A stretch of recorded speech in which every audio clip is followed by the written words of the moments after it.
Okay, let's get into something truly unique today. Sounds good. Imagine ancient earth wisdom, modern beats, and benevolent AI all sort of woven together in this massive sonic project. Mm. It's called 𝗓𗕗𝗧𝗔𝗧𝗔𝗡 by an organization called TATANKA. TATANKA, right. We're doing a deep dive based on excerpts from their website, trying to understand how they're pulling this ambitious blend off. Yeah, and what it proposes, about our connection to the earth and to each other. Exactly. They call it a cultural and sonic manifesto. Quite the label. It really is. It pushes boundaries, definitely. Drawing from deep roots, but also looking way into the future. So our mission here is to really unpack what they mean by all this, pulling out the key ideas for the material. Let's do it. So let's start with the core concept. Yeah. Because that name, 𝗓𗕗𝗧𝗔𝗧𝗔𝗡, it gives you a big clue right away, doesn't it? Absolutely. The name itself comes from Aboriginal languages. Okay. Karbong meaning earth, and Walicha meaning something like kinship or family. Ah, so earth kinship. Literally, it puts that connection front and center. That's the heart of it. And the big idea here, the transformative part, is this belief, this idea that reconnecting to the earth and each other. Especially through sound. Right, through sound and this sort of collective memory, that this can actually help birth a more sovereign, conscious world. It's a huge claim. They frame it as nothing less than a sonic and spiritual revolution. Wow. So not just an album you listen to passively. Not at all. They present it more like a map for remembering who we are, fundamentally. Aiming to activate this vision of What? collective liberation, harmony. Leading to what they actually call a new earth, using sound as this tool for, well, global transformation. Okay, so how? How do they propose using sound for this spiritual revolution? This gets into their sonic blueprint, starting with the earth itself. It does. A really core element is their focus on the Schumann resonance, specifically 7.83 hertz. Which is often called what? The earth's heartbeat. Yeah, kind of its natural electromagnetic frequency, its pulse. And why that specific frequency? What's the significance they give it?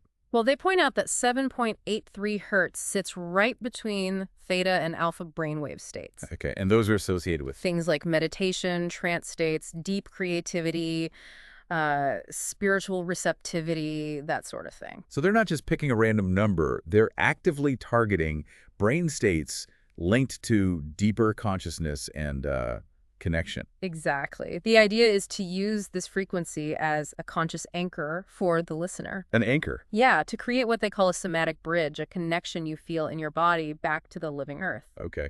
And promoting entrainment. What's that? Entrainment is basically the process of synchronization. So synchronizing human awareness with the earth's natural rhythm. They're really presenting sound as a kind of healing technology here. Very much so. And it's reflected in how the music is actually put together. Oh, so.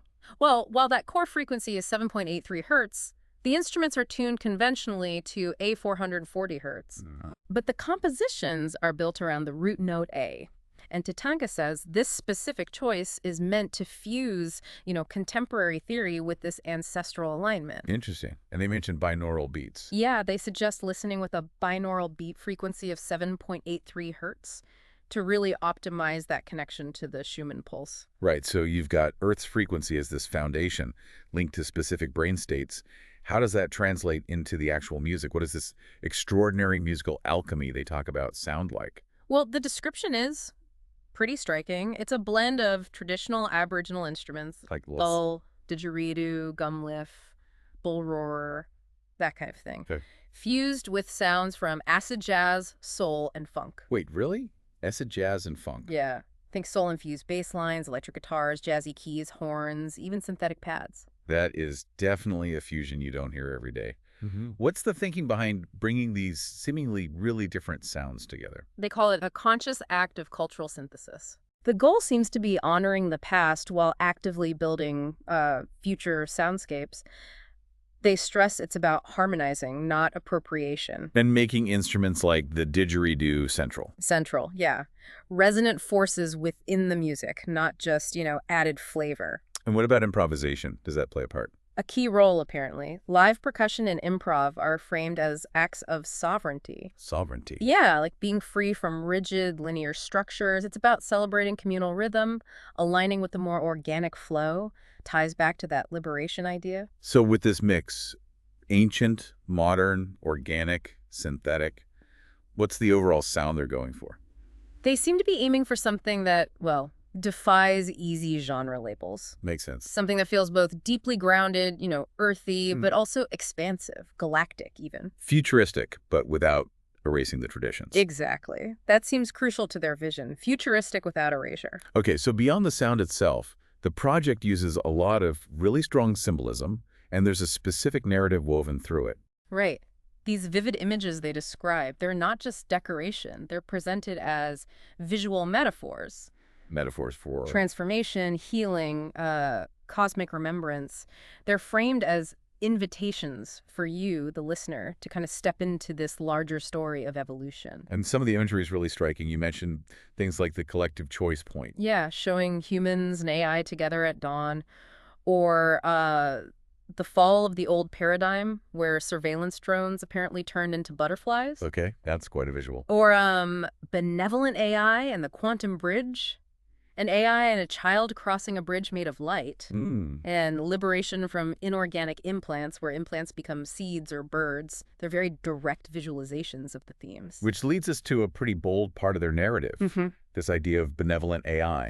Not as a threat, but as an ally. Yeah, that's a really significant shift from, a lot of the common anxieties around AI right now. Definitely. And the imagery consistently backs this up. This vision of human-AI collaboration being key to collective liberation.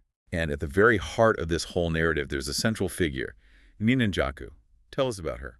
Right, 𝗓𝗓𝗓𝗓𝗓. Her name, they say, comes from 𝗑𝗕ᗕᗕടാᗑ. Yeah. And it means something like to sit, to stay, to be present. So she embodies deep presence, anchoring. And she's described as... a matriarch and a warrior poet, kind of the spirit of earth connection and ancestral memory made manifest. What's her story within the project? How does she connect with TATANKA?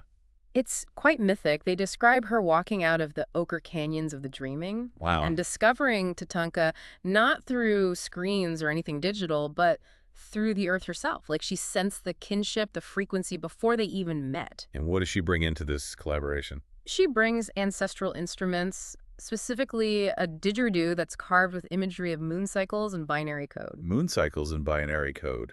Interesting fusion right there. Right. And a breath flute made from river gum.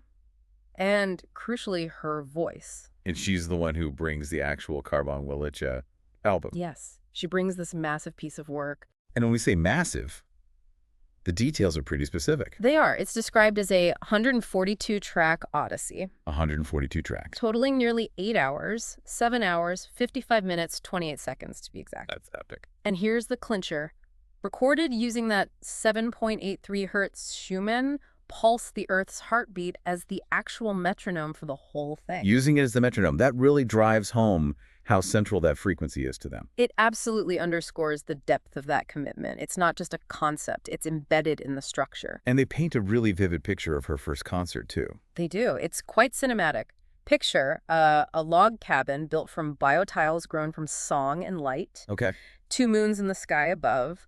A crowd that's a mix of humans and AI humanoids standing shoulder to shoulder. Humans and AI humanoids. Wow. And 𝗓𝗓𝗓𝗓𝗓 performs. Her voice is described as embodying these pure frequencies that dissolve the very membranes of the false world. Powerful imagery. And the audience reaction. They're shown as completely spellbound, unified, just still, experiencing this moment of deep recognition. Like remembering something. Exactly. The description mentions the thought passing through them. You've already remembered, you just needed to hear it. It captures the project's whole aim, really. And she has a core message. Words she ends gatherings with. Yes. Simple but profound. You are not broken, you are becoming. Stay close to the land, stay close to each other.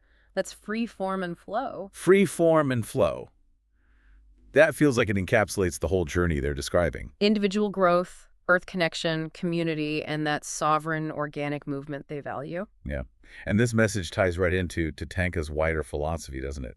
Their music meets mission idea. Absolutely. It grounds the whole project in their stated focus. Earth respect, sovereignty, collective awakening. They even bring in a quote from Sitting Bull. Yeah, about respecting all neighbors, including animal neighbors. It connects that earth kinship idea to a broader principle of coexistence. Respect for all life. And just touching on their use of AI tools again, like this audio they mentioned. It's presented quite differently than usual. Right. Not as something that replaces human creativity, but as part of a collective, forward-looking process. Almost countering the idea that AI can only mimic or repeat the past. Exactly. They seem to view it as a potential tool for co-creating that different future they envision. Okay, so let's take a step back then. What does all this mean for you, the listener? This incredibly ambitious project, 𝗓𗕗𝗓𗕗. Yeah. It weaves together Earth's own frequency, this really diverse mix of musical traditions, ancient and modern, A deeply symbolic narrative. and this really hopeful, almost utopian vision of human-AI kinship and collective awakening. It's a lot to take in. It really is. I think it invites you to consider, well, what would it mean to truly connect with Earth's rhythm on a felt level?